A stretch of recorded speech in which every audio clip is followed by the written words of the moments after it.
plongeons direct dans le vif du sujet. L'analyse qu'on va faire aujourd'hui, ce n'est vraiment pas de la théorie ennuyeuse. C'est une véritable enquête médicale à haut risque. Imaginez un peu, vous avez un patient dont la vie ne tient qu'à un fil.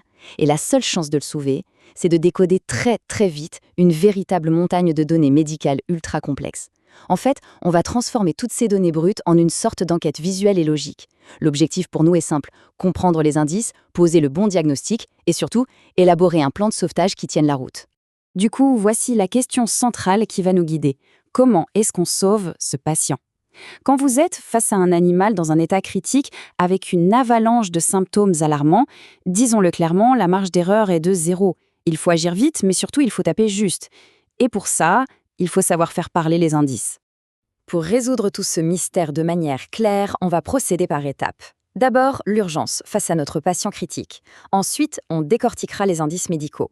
Puis, le verdict de l'insuffisance rénale, suivi de notre plan d'action vital, et on terminera par le pronostic. Étape 1. L'urgence, un patient critique. Alors, le rapport initial, il fait froid dans le dos. Notre patient, c'est un lapin mâle entier de 7 ans qui vient d'arriver en clinique dans un état de détresse absolue. Et gardez en tête qu'à 7 ans, on parle d'un patient senior, ce qui complique quand même pas mal le tableau. L'accumulation des signaux d'alarme est juste frappante. Il est léthargique et cachectique. En gros, il n'a littéralement plus que la peau sur les os. Il souffre d'une déshydratation critique de 8%, ce qui explique pourquoi ses muqueuses sont toutes collantes. En le palpant, on sent que ses reins sont anormalement petits. Son petit cœur, lui, s'emballe complètement à 300 battements par minute pour 28 respirations par minute. En fouillant dans l'historique, on découvre une perte de poids qui dure depuis 2 mois et une anorexie totale depuis 2 semaines. Mais attention, le détail le plus suspect, la potentielle arme du crime, c'est son passé médical. Pour un souci respiratoire, ce lapin a reçu un antibiotique, la tétracycline, directement dans son eau de boisson, sans dosage précis, et ça pendant 2 longues années. On passe à l'étape 2, les indices, analyse médicale. Bon, l'ensemble des résultats sanguins et urinaires vient de tomber. Je sais, vu comme ça ressemble juste à une soupe d'abréviations et de chiffres pas très digestes. Mais rassurez-vous, la clé pour le sauver est cachée là-dedans. On va isoler ensemble les anomalies les plus graves pour vraiment comprendre ce qui est en train de lâcher à l'intérieur de son organisme.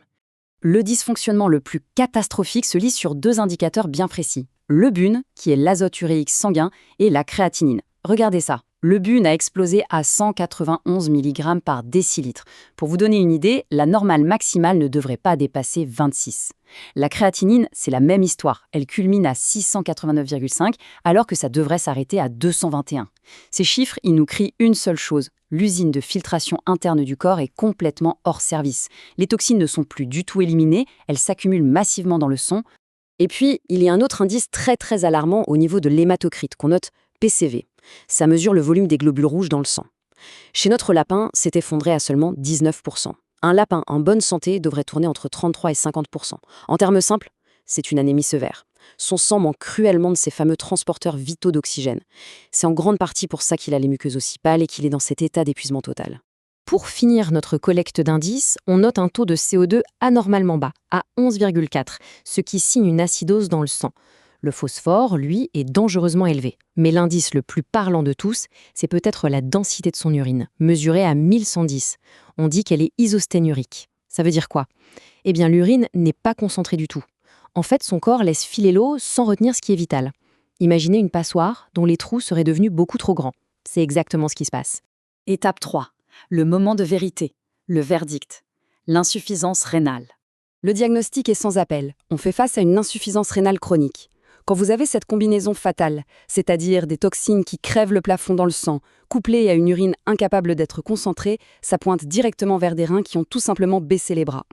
Et attention, les sources médicales sont très claires là-dessus. Cette insuffisance est chronique et pas aiguë ou soudaine. Et comment est-ce qu'on en est sûr ? Grâce aux preuves physiques qu'on a recueillies. Ces fameux reins anormalement petits, l'anémie et le phosphore qui crèvent le plafond.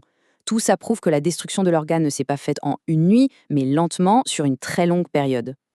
Mais alors, qui est le coupable dans toute cette histoire ? C'est vrai, les causes exactes chez les lapins de compagnie ne sont pas toujours super étudiées. Mais ici, on a un suspect numéro 1 qui crève l'écran, cette fameuse tétracycline mise dans son eau tous les jours, sans dosage, pendant 2 ans. La littérature médicale le confirme totalement, les tétracyclines peuvent aggraver une maladie rénale et un surdosage chronique y est directement associé. Ce remède censé l'aider a, selon toute vraisemblance, complètement détruit son filtre rénal à petit feu. Étape 4, le plan d'action médical. On passe en mode sauvetage. L'étape numéro 1, la priorité absolue, c'est la fluidothérapie. Il faut littéralement purger et remplir la plomberie de ce petit corps. Le protocole dicte d'administrer immédiatement une solution de Ringer lactate. Le but, remplacer cet énorme déficit de 8% de déshydratation en seulement 6 heures pour forcer ses reins à retravailler. Et si, et seulement si, le taux de toxines commence à baisser, on passe à un rythme de croisière de 100 ml par kilo et par jour pour maintenir la machine et corriger l'acidité de son sang. Évidemment, les fluides seuls ne suffiront pas pour un corps aussi épuisé. Le plan d'action exige du sulfate ferreux pour s'attaquer à cette vilaine anémie en lui redonnant le fer qui lui manque. On ajoute aussi des vitamines B directement dans les fluides. Et surtout, comme il n'a rien avalé depuis 2 semaines, il faut absolument le nourrir de force par gavage ou par sonde. On n'a pas le choix, il faut relancer son transit jusqu'à ce qu'il remange tout seul. Un autre point vital, il faut quand même continuer de traiter son infection respiratoire de base. Mais là, le choix de l'antibiotique est littéralement une question de vie ou de mort. Il faut utiliser une molécule super sûre, comme l'enrofloxacine, qui ne va pas attaquer les reins. Et bien sûr, on fuit comme la peste tout ce qui pourrait achever ces reins fragilisés. Fini les tétracyclines, les aminoxycosides ou encore le chloramphénicol. Ces trucs-là sont formellement interdits, surtout quand le patient est anémié. Ce qui nous amène à la dernière étape. Étape 5, pronostic et conclusion. La réalité médicale, elle est parfois brutale. La source clinique le dit noir sur blanc. Si le lapin montre une réponse minimale à la fluidothérapie, le pronostic de survie à long terme est sombre. En clair, ça passe ou ça casse. Tout repose sur ces premières heures cruciales. Si l'assaut massif de fluide n'arrive pas à relancer la machine et à laver le sang de ses toxines, l'organe est perdu, et le patient avec.